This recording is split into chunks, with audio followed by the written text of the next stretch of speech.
Hey, Codem family. Again, the month of May means all things women, and I'm talking to Iris Grant today. Iris, how are you?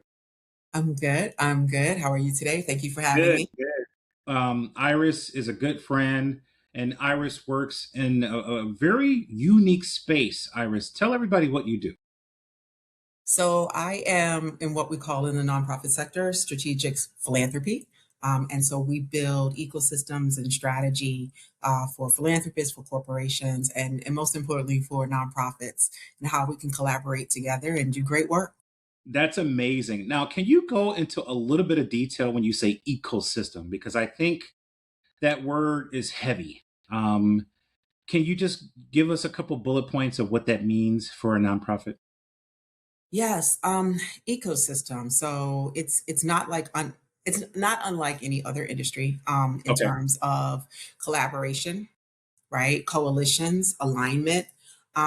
But what we focus on, I think, which is fairly unique, is what the value of those ecosystems are, the coalitions. And they're not just nonprofit to nonprofit, right? They are um, entrepreneurs, creatives, nonprofits, corporations, businesses, and individuals together, right? Yes. Right. Framing the work, framing the mission, the purpose, and you cannot leave out the community. And so, what does that Man. look like together when you build it and you build it in a very non traditional way to have long term sustainable impact together? And so, Yes. when we talk about ecosystem, that is what we are talking about in the framework of what we do. Yeah. So I wanted to talk to you and put you in our May issue. One, because we're celebrating Mother's Day. Happy Mother's Day. If you are a mom, I don't know if you're a mom or not, but if you're a mom, happy Mother's Day. Thank you. But we're profiling you in our May issue, Iris, because it's so important what you do. Because if you're a nonprofit, I mean, anybody who is a for business, for profit, or nonprofit, they need to hear this conversation. Yes. Because today in this conversation, we're talking about if you are a minority business or if you have any DEI or any mission that might be ethnic based, you have to be cognizant of the changing times that we're in with the political climate. So let's just have that conversation, right? So Absolutely. we're seeing a drying up of monies for nonprofits around the country, specifically for nonprofits. And even more specifically, if your mission is to help minority groups or if you're minority based, have minority in your name, can you talk to us a little bit about that and where the landmines are right now for minority nonprofits? Absolutely. It's actually getting to be one of my everyday Okay. conversations, right? Because funding is important to everybody, whether you're an entrepreneur, a nonprofit, whether you're a Fortune 500 company. The finance is critical, right, to the mission, to the goal.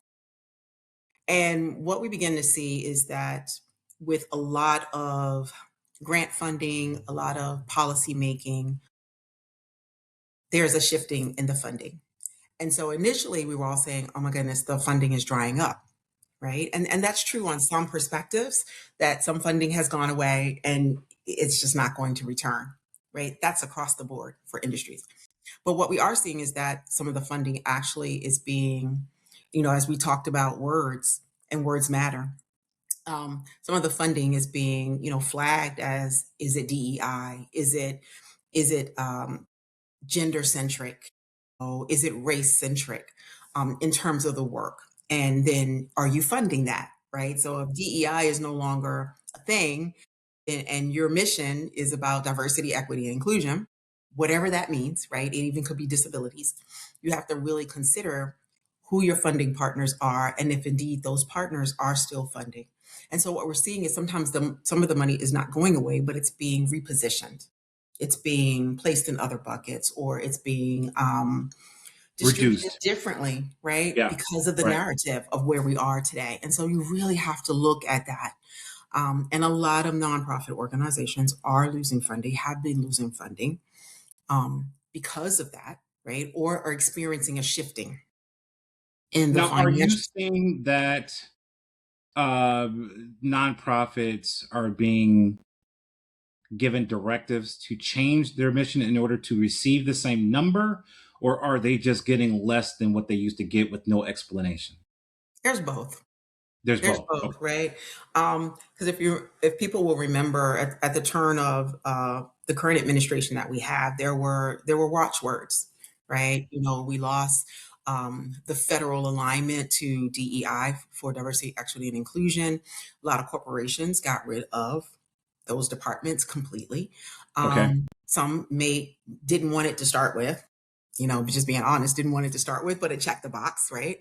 And some honestly, intentionally had that propensity to give and to focus in that area, but needed to make changes because, you are flagged, you are watched, right? And so what I'm seeing across the industry is that conversation of, man, do you change your name? Do you change your mission? Right? Um, and it's not like changing a product. It's not like taking, bottled water off the shelf or changing the label on something. You are really serving a community. So if you have a mission for um, supporting education for women of a certain age group, well, and you only support women, well, that is gender centric, right? Right. So Right. then, if you're changing your name and you're not changing your mission because your mission is your work, you have a whole community that's impacted. And so that conversation of what do I do to survive? I think that depends on the leadership of every organization. There are some that are just going to just die on the sword. We're not Okay. changing our name, we're not changing our mission, we're not changing our words. And they Wow. understand the consequences, 7, 8 months later, a year later, they understand the consequences of that or not, right? And how to navigate that. Because who knew how to navigate that? But then there are some that I've had conversations with, and if you are willing, yeah, you need to scrub your website. You So need to let's go you back. need to I want to go backwards. navigate the wording, right? Yes, yes, yes. I want to come back to that. But before we do, you said something that was very critical. You said companies are being flagged. And I want to do a deeper dive into what you mean when you say flagged, right?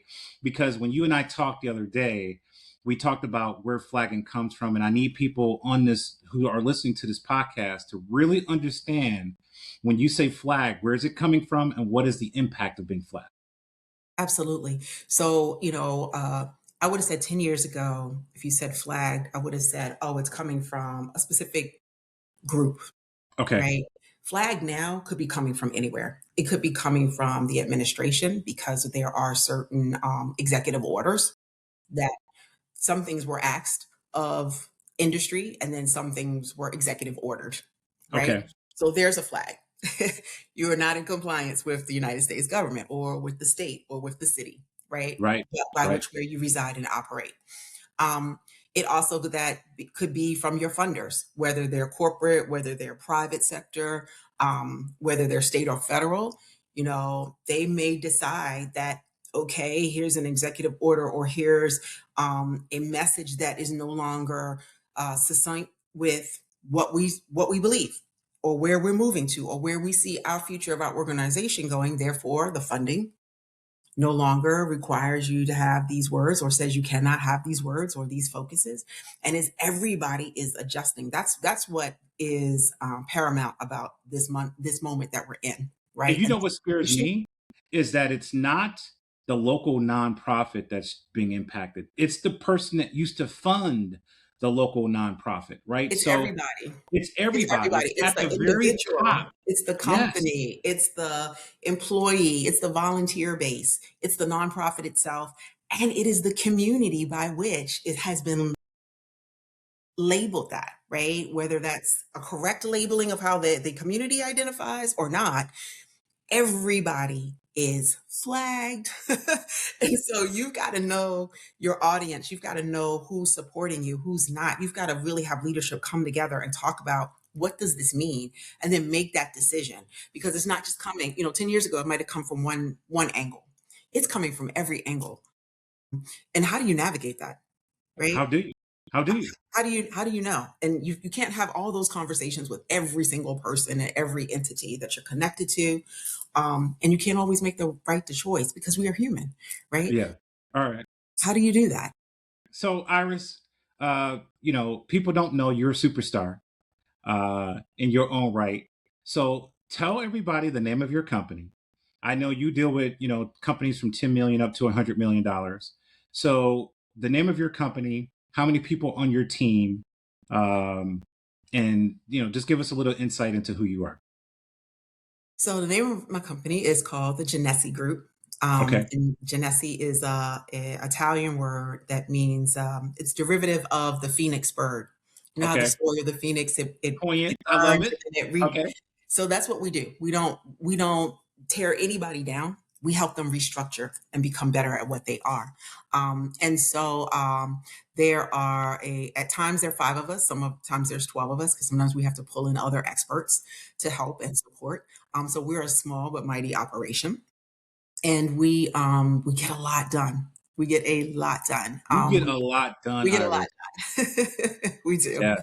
Yes, you But we do. all love what we do, and I think that's what's the amazing thing about the Genesi team is we believe in that rise and in that navigating, and we are really really good at navigating the uncertain spaces. Can I Right? just tell people what you do? You help companies get out of their own way to get what they want. Isn't that basically what you do? We do. We find different ways for them to do that. Yes, we do. Yes, We yes. do. And that's the beautiful thing. And I think, Bilal Akram, who is the owner and the publisher of Code M, my business partner, he is an incredible tip of the spear because he understands how to hire smart people and smarter people and smarter people. And, when I talk to you about your organization and I see the companies on your website that you've impacted, they have to trust you. They have to trust who you are and what you're capable of doing for them.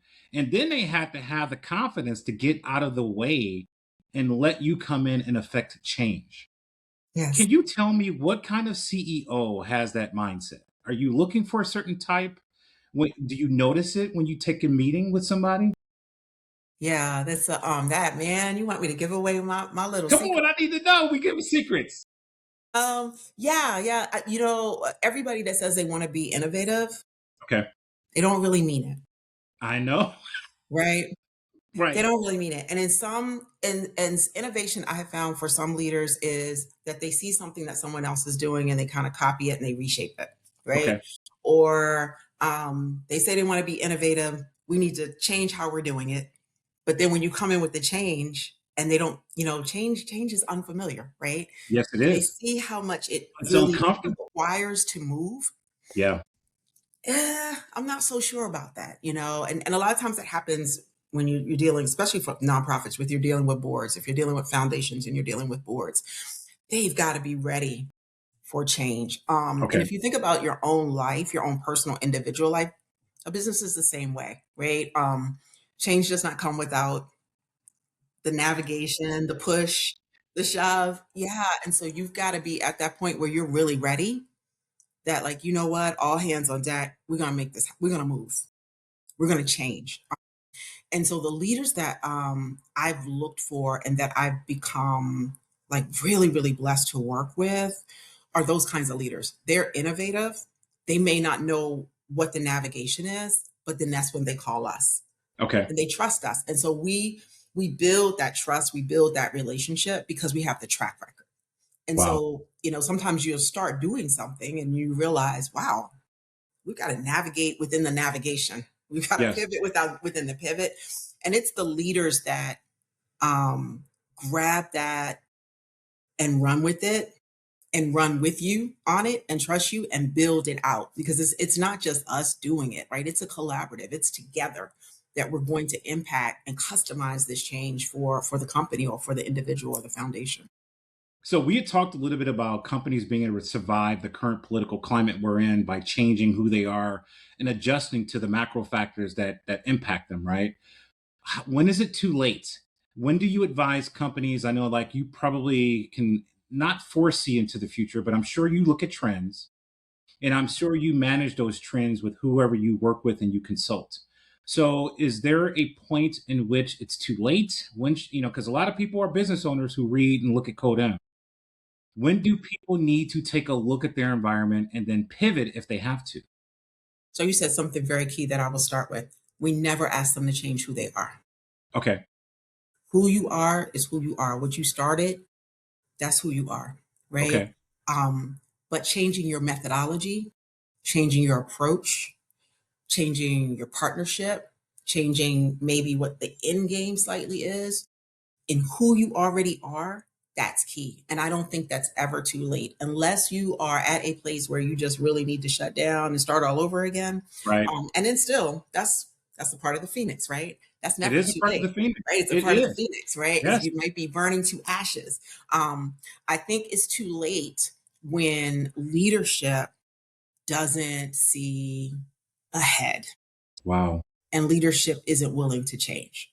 Some people are afraid of change. They are afraid of not being relevant. Sometimes you have to become unrelevant to become relevant again. You've got to see where those deficits are. And so for me, one of those things I add to it and I talk about from a personal perspective, I said I'm never afraid of changing. I'm afraid of not changing. Okay. And so I need leadership, no matter where you are in your business, to be afraid of not changing. Wow. That is very profound what you just said, because I think people think the opposite way when they're in business, because you start a business with a certain mindset. It's so hard to get out of where you think you are and not see where you should be going, Iris, that a lot of people die. This is why Sears, Blockbuster, these are why some of these companies, Fridays, right? These are tried and true brands that refuse to change. No, no, I think the economy and people and society have changed for us, and they waited too late, They did. right? It's a season for everything, right? And so a business is just like a person. It's got to grow. It takes on its own personality. I don't care whether it's for profit or nonprofit. It takes on its own personality, its own character. It has, just like a community, has to be shaped by the narratives around it. And so it's never just going to be the one thing, right? Like Blockbuster could have been the next Netflix. It was ahead of the game, right? It wasn't willing to change the methodology, not change who it was. It still provided movies for you at home, right? At a cost. Right, Oh, that's what Netflix does, right? It didn't change its methodology. It wasn't really being innovative and seeing the vision and understanding that if I can't see the vision, let me pull some people in to tell me where this area is, what is happening here in the future. And I think that's what we all have to do as business owners, regardless of whether you're for profit or nonprofit. that's amazing. Let me ask you, and I want to segue for a second, and I want to talk a little bit about AI. I know AI is not germane to the main topic here, but how is AI impacting what you do and then how companies are operating? Do you see it being as effective as they say with all the layoffs, or are we being misled? Where do you see AI playing a role in the future of business? Oh, man, that's like such a big marker. I am a AI fan in the Okay. appropriate way, right? I think anything has good and bad attached to it. And I think that if we are unafraid to use the tools that are provided for us to help us expedite, to help us think ahead, not to think for us, but to help us think ahead, Okay. especially for nonprofits, because it is a tool when you're serving the community and the community is changing and growing in terms of need as rapidly as it is, it's hard to add on another piece that costs another dollar, right? But I think that again, if we're being collaborative, I think that AI is a help, and so we have really added partnerships to us over the last 2 years that to be able to help nonprofits in that space. And we have some things that will be even coming up even more towards the end of this year, but to help them with that space, that it's a tool that we all can use. Right. And again, you cannot be afraid of the change. You cannot be afraid to read and to learn and look on YouTube, to ask someone else to come Right. in to your ecosystem and support you with that. And I think it is a tool that we have to use with guards, because I think anything without a moral code and without integrity is an issue. Um, but I think that's up to the user. And how do you use it to help you in a world that is changing so quickly? Do your work and do it and excel. Cut down the time, reduce the time, right? And you can't get away from human ingenuity, and human compassion and human grace. That's So you have amazing. to have That's a an space. amazing answer, Iris. I am, of course, I'm in the media space, and I've seen AI come in and it's enhanced what we do. You're right, there are negatives. but it doesn't think for us, but it does allow us to multitask. It allows us to function at a little bit more efficient level. And it allows us to push the envelope on what we're able to do as a media company. But I don't think it will ever replace the human impact of being able to write an opinion piece or an article objectively, or be disruptive in a marketplace with trying to make sure we move people off the fence, right? So, we've even tested AI by trying to let it write an article. And of course, it can only regurgitate what we're looking for. It can't give us, it stays at 50, it stays on the 50-yard line, if you will. It doesn't lean left or right because it doesn't know how to, because it's not alive, it's not real. So I agree with you in that analysis. It's that So human spirit that's needed. yes, it's the human spirit that's needed. It's So needed. Iris, every day somebody is thinking about starting a nonprofit, right? Something happened in their life that was catastrophic, or it was inspirational, or they had something happen where they feel like, they want to give back, right? What do you tell people if they want to start a nonprofit? What does that process look like? Because I know you consult companies in this space. What would you tell somebody who's thinking about starting a nonprofit? This is actually a hot spot button for me. Okay. Because I think the nonprofit world gets such a bad rap in terms of how much business acumen leaders may have or founders may have. Um, and it is an industry. It is a business, It right? is. It is. Um, but I tell people that what they forget is it's not corporate. It's not meant to be corporate. Um, it's it's really not even entrepreneurship, right? It's nonprofit work, and nonprofit work is passion work. It starts because somebody had a pain point or a point in their life they wanted to make an impact. And I use Johnny and his apple, right? I use this example all the time. Okay. Johnny has an apple, and there's a neighbor that knows that Johnny needs an apple, and they have a passion for Johnny to have lunch. There's a school teacher that needs to make sure that Johnny eats the apple because they have a passion for students to have lunch and to think clearly. And so Johnny benefits from all of these people that have human spirit, Okay. right? So nonprofits start from there being human compassion of my personal story. And I get so on the fence when people say, oh, well, they shouldn't start a nonprofit. They don't know how to run a business. They don't know how to, well, it's about passion. It's about mission. And so there's so many founders and so many nonprofits that have started simply by that space. I encourage people to do it. I Okay. encourage them to read and to study to figure out what type of nonprofit they want to have. They do need to always be mindful that it is a business. And if it grows, you are going to need operational funding, which is a whole nother conversation. You're Another going to battle, need right? operation. You're going to need administrative costs. You're going to need people to help you build and grow and have capacity to scale. So you do need to gain business acumen. But when you start a nonprofit and I decide I want to give out apples or teddy bears at the local hospital, Okay. right? And I want to just collect teddy bears, that's a nonprofit. It's just as important and needed as the nonprofits that are 300, 400, $500 million foundations. It Yes, is I just agree. as important, right? So I don't dare tell people not to start it. Nonprofit work is passion work. And if you're not in passion work, you really shouldn't be in nonprofit work, period. Right. Like, Right. that's the vertical for industry, right? So I if you, like to call it purpose work because you're living in your purpose. yes, you are. And a lot of times people don't know, what to do with themselves or why they're here, right? They say there's two important times in your life. The first one is when you're born. The second is when you find out why you were born, right? And I think, nonprofit work allows you to live in your purpose. And it's the reason to get up every day is because I think, for me in Codem, I get back 10 times what I give because we like to give people their 15-minute flowers, right? We like to celebrate people. But I get back so much in return that the Codem Foundation, when we take kids to the zoo or to the aquarium, or you sponsor a baseball league or this event and that event, and you get to see the impact on a local level with real people, man, it's a game changer for us. It is. You It's a game know, it, changer for your life. If you haven't done it, yeah, like it's yes, a game changer for your life. My company is my calling. It is my purpose. yes, And so I love it. I love what I do.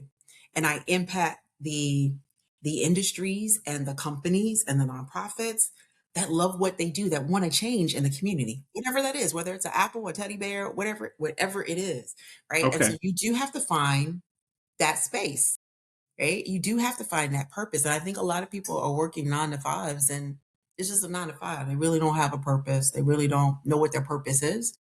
Nonprofits is a way to find that. All Absolutely. right. You So, will Iris, I receive. need to know, give me a story about a company that came to you or you took them on because of a passion of yours that you turned, from, one person, 3-person board to an amazing organization. Do you have a story where you've been able to impact somebody on that level? I do. I do. God, it must have been in 20, I want to say 2017, because I Okay. was a meal child in 19 in Okay. 2017. Right. But there was a company that we piloted some programs in Jacksonville, Florida.